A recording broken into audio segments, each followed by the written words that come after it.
బీసీల లెక్కలపై దుమారం 21 లక్షల దాకా 21 లక్షలు పెరగాలి. ఇంకా 21 లక్షలు పెరిగిన లెక్క మిస్ అయింది, మీదికైనా 21 లక్షలు తగ్గింది. అంటే 42 లక్షల మంది బీసీలు, 60 లక్షల చిల్లర అంటే మిగతా వాళ్ళు కూడా పెరగాలి కదా. 21 లక్షల దాకా తగ్గించారని బీసీ సంఘాల ఫైర్. 10 ఏళ్లలో బీసీలు 52% నుంచి 46% ఎలా పడిపోతారనే ప్రశ్న. సమగ్ర కులగణన సర్వే పైన అనుమానాలు. 2011 సెన్సెస్తో పోలిస్తే పెరిగిన జనాభా కేవలం 20 లక్షలే. గత నెల ఓటర్ లిస్టుతో పోల్చినా పొంతన కుదరని లెక్కలు. నివేదిక తప్పుల తడకలా ఉందంటూ ప్రతిపక్ష నేతల ఫైర్. అఖిలపక్షం ఏర్పాటుకు బీసీ మేధావుల డిమాండ్. వాడివేడి చర్చ. బీసీ లెక్కలపై వాడివేడి చర్చ జరుగుతున్నది. తాజా సర్వే ప్రకారం ముస్లిమేతర బీసీల జనాభా 1,64,00,000 46.25% ఉన్నట్టు మంత్రి ఉత్తమ్ ప్రకటించారు. దీంతో కొందరు బీసీ సంఘాల నాయకులు 2014లో జరిగిన సమగ్ర కుటుంబ సర్వే వివరాల పేరుతో ఓ రిపోర్టును బయటపెట్టారు. పాత కొత్త నివేదికలు పక్కన పెట్టి సోషల్ మీడియాలో తిప్పుతున్నారు. వీటి ప్రకారం అప్పట్లో బీసీల జనాభా 1,85,61,856గా ఉంది. ఈ లెక్కన గడిచిన 10 ఏళ్లలో బీసీ జనాభా పెరగాల్సింది పోయి 21 లక్షలకు పైగా ఎలా తగ్గుతుందని బీసీ సంఘాల నేతలు ప్రశ్నిస్తున్నారు. నిన్న నీకు ఫోన్ చేసిన ఆయన రేపు రమ్మను. సర్కారు ప్రకటించిన సమగ్ర కులగణన వివరాలు, అందులోని బీసీ లెక్కలపై దుమారం నెలకొన్నది. 2014లో 1.85 కోట్లుగా ఉన్న బీసీ జనాభా గడిచిన 10 ఏళ్లలో పెరగాల్సింది పోయి 21 లక్షలకు పైగా ఎలా తగ్గుతుందని బీసీ సంఘాల నేతలు ప్రశ్నిస్తున్నారు. 52% ఉన్న బీసీల జనాభాను 46%కి కావాలని తగ్గించారని పలువురు బీసీ మేధావులు, ప్రొఫెసర్లు, ప్రతిపక్ష నేతలు ఆరోపించారు.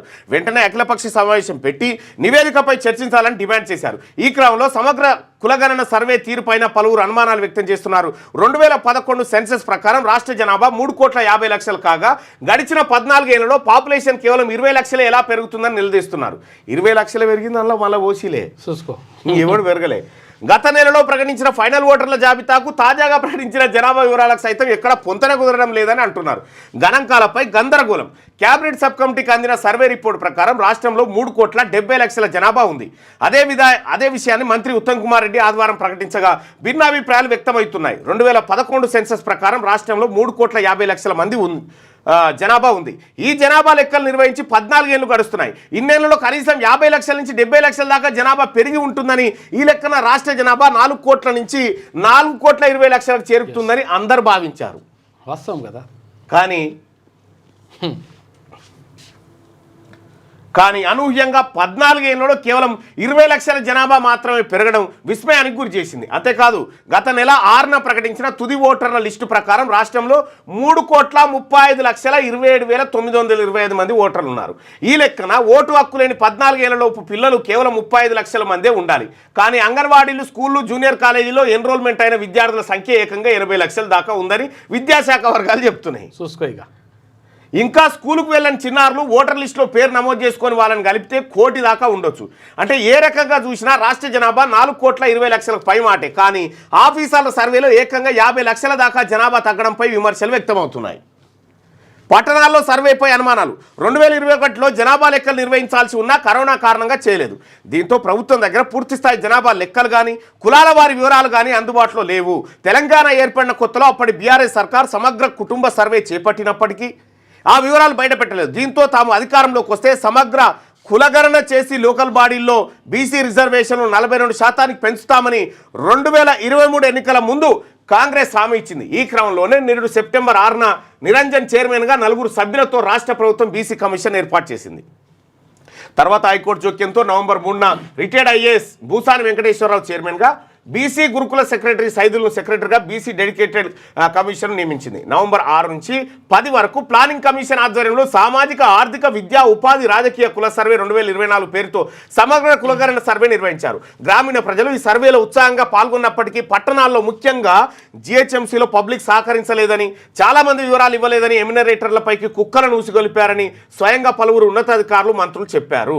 ఇక్కడ మేము మా వివరాలు ఏమని కుక్కల్ని ఇచ్చిపెట్టింది అప్పర్ క్యాస్ట్లే. వాళ్ళ లెక్కలు ఉండొద్దు సరిగా, కానీ బీసీల లెక్కలు మిస్ అయ్యాయి. అంటే ఇది కుట్ర. జానారెడ్డి గారిని నమ్ముకుంటే ఇట్లుంటుంది కథ. సీఎం రేవంత్ రెడ్డి సైతం సర్వేలో పాల్గొనని పలువురు ప్రముఖులపై అసహనం వ్యక్తం చేశారు. అదిగాక జీవనోపాధి కోసం పల్లె నుంచి నగరాలకు వచ్చి అద్దె ఇండ్లలో ఉంటున్న వారిని సర్వే టీంలు కనీసం పలకరించలేదనే విమర్శలు వచ్చాయి. ఇందుకు తగ్గట్లే అసలు కులగణన సిబ్బంది తమ ఇండ్ల వైపు కన్నెత్తి చూడలేదని పలు చోట్ల పబ్లిక్ ఆరోపించారు. పోనీ ఇలాంటి వారు తమ గ్రామాలకైనా వెళ్ళి కుటుంబ వివరాలు ఇచ్చారా అంటే అది లేదు. ఇలా ఏ రకంగా చూసినా సర్వే అసమగ్రంగా జరిగిందనే విమర్శలు వినిపిస్తున్నాయి. మరోసారి కులగణన నిర్వహించాలి. 2014 సమగ్ర సర్వేలో బీసీల జనాభా 52% ఉంటే కాంగ్రెస్ ప్రభుత్వం కావాలనే 46% తగ్గించిందని బీసీ సంక్షేమ సంఘం జాతీయ అధ్యక్షుడు ఎంపీ ఆర్ కృష్ణయ్య ఆరోపించారు. ఏకంగా 6% పైగా జనాభాను తగ్గించి చూపారని ఆయన మండిపడ్డారు. హైదరాబాద్లోని ఇంటింటి సర్వే నిర్వహించలేదని, ప్రభుత్వం మరోసారి కులగణన నిర్వహించాలని కృష్ణయ్య డిమాండ్ చేశారు. బీసీల జనాభాను పథకం ప్రకారం 21 లక్షలకు తగ్గించారని సోమవారం నిర్వహించిన రౌండ్ టేబుల్ సమావేశంలో బీసీ మేధావులు ఆరోపించారు. సర్కారు దమ్ముంటే జనాభా లెక్కలను కులాల వారీగా గ్రామ పంచాయతీలో డిస్ప్లే చేయాలని జస్టిస్ ఈశ్వర్య, రిటైర్డ్ అయ్యే చిరంజీవులు, ప్రొఫెసర్లు డిమాండ్ చేశారు. ఇటు ప్రతిపక్ష నేతలు కూడా బీసీ లెక్కలపై కాంగ్రెస్ ప్రభుత్వాన్ని టార్గెట్ చేశారు. కేవలం ఓసీ జనాభాను మాత్రమే పెంచి చూపి మిగతావాన్ని తగ్గించారని, సమగ్ర కుటుంబ సర్వే ప్రకారం చూసినా 2011 జనాభా లెక్కల ప్రకారం చూసినా ప్రస్తుత జనాభా లెక్కలు సరిపోవడం లేదని బీఆర్ఎస్ నాయకులు ఎమ్మెల్సీ కవిత ఆరోపించారు. కులగణనలో బీసీల సంఖ్య తగ్గించి చూపించారని, దీనిపై అసెంబ్లీలో కాంగ్రెస్ ప్రభుత్వాన్ని నిలదీస్తామని బీజేపీ ఎమ్మెల్యే పాయల్ శంకర్ హెచ్చరించారు. కాగా కులగణన సర్వేలో పాల్గొనని కేటీఆర్, హరీష్ రావుకు జస్టిస్ ఈశ్వరయ్య, వకులాభరణం కృష్ణమోహన్ లాంటి బీసీ లీడర్లకు తమను విమర్శించే హక్కు లేదని మంత్రి పొన్నం ప్రభాకర్ మండిపడ్డారు. కావాలనే కొంతమంది సర్వేలో పాల్గొనలేదని, అలాంటి వారు ఇప్పటికైనా తమ వివరాలు అధికారులకు సమర్పించాలని సూచించారట. ఇక్కడ జస్టిస్ ఈశ్వరయ్య గారు, వకులాభరణం కృష్ణమోహన్ రావు వీళ్ళు కూడా ఈ సర్వేలో పాల్గొనలేదట.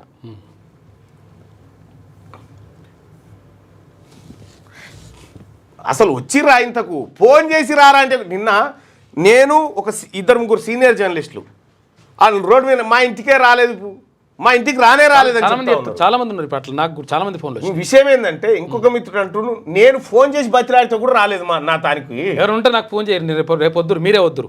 ఇప్పుడు నాకు ఫోన్ చేయండి. మీ ఇంటికి సర్వే వాళ్ళు వచ్చిరా, రాని వాళ్ళు ఎవరైనా ఉంటే క్యూ న్యూస్ ఆఫీస్ రేపు మార్నింగ్ న్యూస్ లైవ్ ఫోన్ చేయండి, లేకపోతే డైరెక్ట్ లైవ్కి వచ్చేసేరి, పొద్దున 7:30కి రండి. ఇగో ఇది అవకతవకలు జరగలేదని మంత్రి పొన్నం ప్రభాకర్ గారు చెప్తా ఉన్నారు. చెప్పి గిట్లున్నది కథ.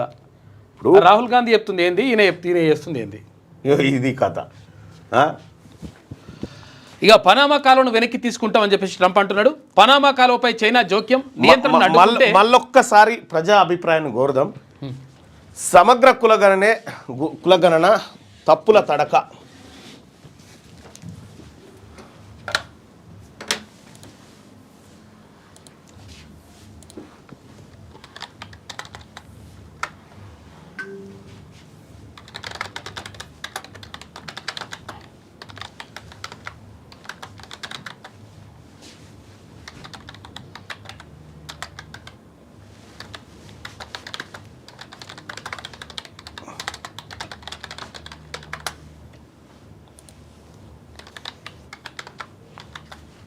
ఇంకో మా ఇంటికి రాలేదని చెప్పేసి అంటున్నారు.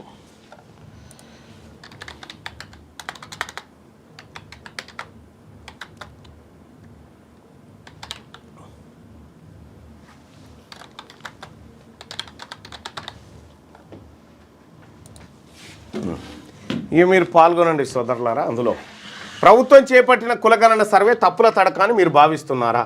కులగణన తప్పుల తడక అనుకునే వాళ్ళు ఇక్కడ ఓటేయండి, కులగణన నిజమైన రిపోర్ట్ అనుకునే వాళ్ళు ఇక్కడ ఓటేయండి.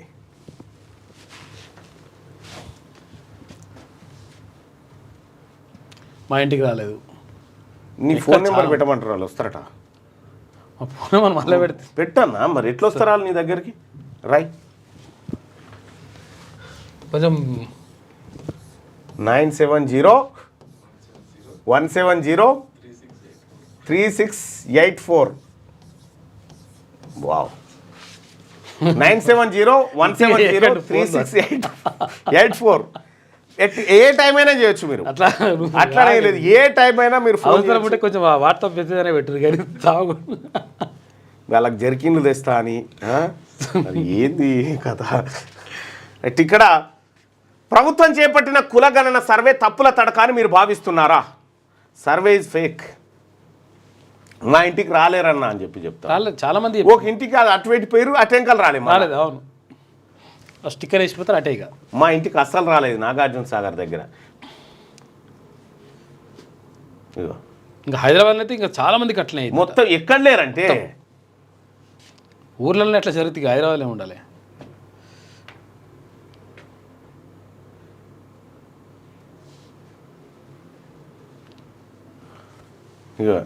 ఎస్సీల జనాభా కూడా తగ్గింది మొత్తం.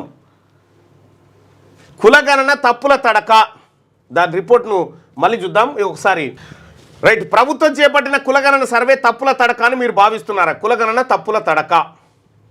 81% మంది కులగణన తప్పుల తడక అని చెప్పి చెప్తా ఉన్నారు.